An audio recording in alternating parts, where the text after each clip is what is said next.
சுயாட்சி குறித்து உங்கள் கருத்து என்ன? மத்திய அரசு மாநிலங்களின் அதிகாரத்தில் தலையிடுவதை நீங்கள் எப்படி பார்க்கிறீர்கள்?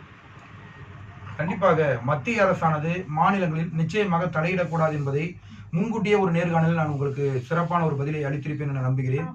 அதே சமயம் மாநில அரசாங்கம் என்பது ஒரு ஒப்புமைப்படி வளர்ந்த இயக்கமாக இருக்க வேண்டும். அதை நான் நேயர்களுக்கு புரியும்படி கூற வேண்டுமாயின், ஒரு மாநில அரசாங்கமும் ஒரு குடும்பம் என எடுத்துக்கொள்வோம். அந்த குடும்பத்தில் ஒரு குடும்ப தலைவர் இருப்பார், குடும்ப தலைவி இருப்பார், அது மட்டுமின்றி குழந்தைகள் இருப்பார்கள். ஆகவே ஒரு குடும்பம் எந்த அளவிற்கு நல்ல நிகழ்வாக நாம் கொண்டு செல்கிறோமோ அதே போலதான் மாநிலமும் மத்திய அரசாங்கமும் இணைந்து செயல்பட வேண்டும்.